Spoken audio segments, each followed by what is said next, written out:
So here we have the response to the question, King Kamam Akasi Pube. What did you do before in your previous existence? So now the ghost, the peta, is responding.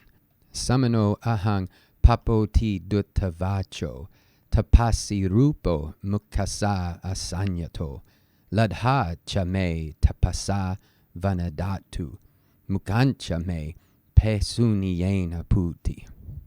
So I marked the verbs, or the verb, in blue. This ahang, of course, is not a verb, but it gives us a clue to the verb, meaning that the verb would have to be in the first person singular form. And we know that the question is, what did you do formerly? So whatever verb is going to go with ahang will have to be, say, an aorist. It'll be a past tense verb. And in this first line, there is no other verb, so we can understand this to be a nominal sentence. It probably, if it had a form of the verb to be, it might be something like ahung.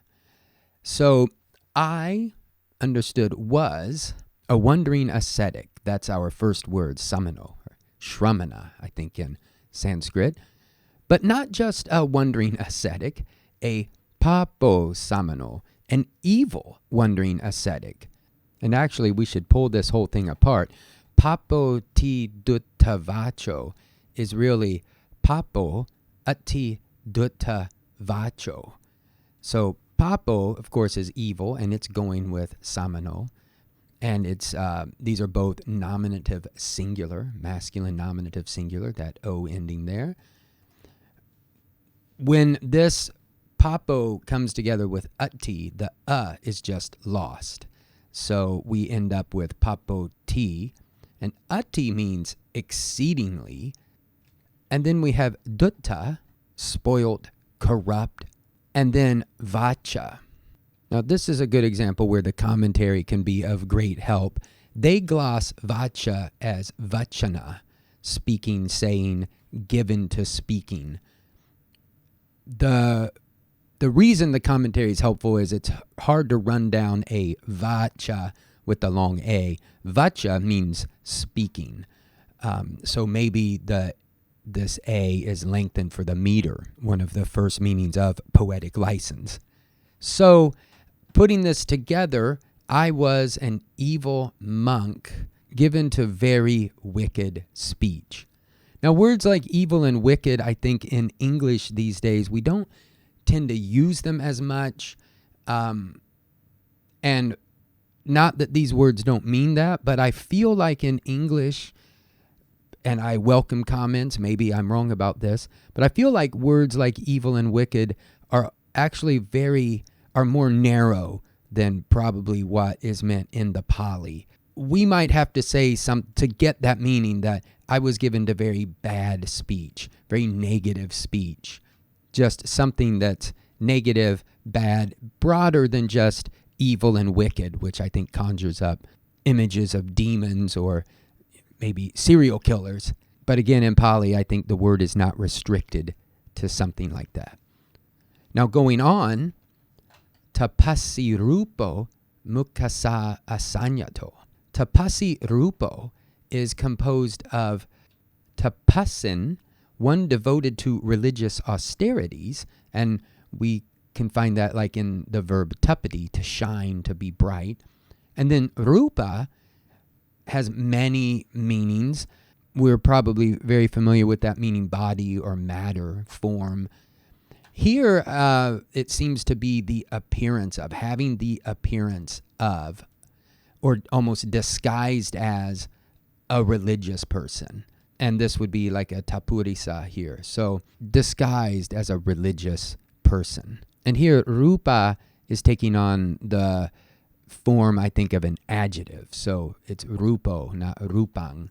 So rupo, nominative singular, masculine. And we have at the end of that line another masculine nominative singular, asanyato. Asanyato is to be drawn together, literally. The figurative meaning restrained, with the prefix meaning the opposite of that. not restrained, having no self-control, and then mukhaṃ. Mukhaṃ is glossed in the commentary as mukhaṃ. Mukhaṃ is clearly the instrumental form of mukhaṃ, mouth. The instrumental form it takes here is similar to, say, manasa that we find in the Dhammapada. So maybe it's, again, because of the meter, this form has been used. Putting this second line all together, disguised as a religious person, I was unrestrained with my mouth. Again, emphasizing this bad, wicked speech aspect. Then we have ladha. Ladha is also glossed as petavatthu, the absolutive of pati labati, to receive, obtain. Absolutives typically are used in some sort of chain. They're used leading up to a main verb. We don't have a main verb here, so we can go ahead and translate this as a finite verb, keeping in mind it is an absolutive in Pali. And actually, before we do that, let us notice these two chas here. There's a cha in this line and in the next. So two things are happening here. Ladha, vanadatu. So vanadatu we had in the first line, and we can just say appearance. The appearance was received by me. And then tapasa.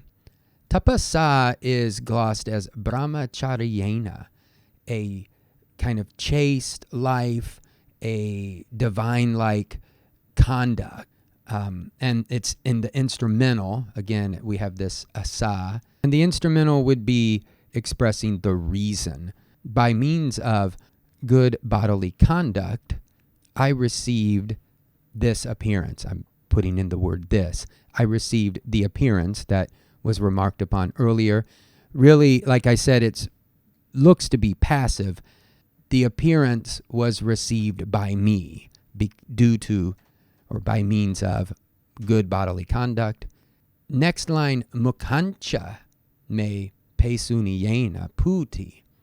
And here, there are several glosses.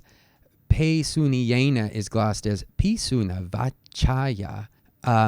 Because of, again, this is, or by means of, vachaya pisuna, or because of backbiting, malicious speech, I received, understood, this ladha again, mukhaṃ, a mouth, a putrid mouth. And it's actually glossed in the commentary as pūtigandhaṃ. So I received this putrid smelling mouth. And they gloss it, notice, as not in the nominative case, but in the accusative. So I received this object. Again, it might be that that was received by me. But in English, we don't tend to favor passive construction, so we could put it in the active without any loss of meaning. And I received this putrid smelling mouth because of my backbiting, malicious speech. So I think one of the points to take away here is that in Buddhism, there are mental acts, and then there are spoken acts, and then there are bodily acts. And the point of this, it seems pretty clear, is that even if you are restrained in body, even though you look to be very religious and you look to be very pure, if your speech is malicious, that will have consequences. That can have very negative consequences. And for this monk, it had extremely negative consequences. And lastly, a point worth making is that this state of existence that this monk has arrived at or has found himself in is not permanent. And this is something peculiar to Buddhism and Hinduism, maybe Jainism, is that there is no state of existence that is permanent. Any state of existence we find ourselves in, the clock is running. We could be reborn as Brahma, but that won't last forever. It could last for something that would seem immeasurably long to a human being, but the clock, like I said, is running, and your state will change. This is very different from the way for instance, most Christians regard states of existence, that we're born here on earth and we, upon death, either go to eternal torment or eternal reward. That is not the case in Buddhism, and as a matter of fact, the goal of Buddhism is to reach this extinction of existence, is to reach nibbana or nirvana, where one passes out of or passes beyond these states of existence and non-existence, which, by the way, is, needless to say, quite impossible for us to comprehend with our minds. But this is the goal.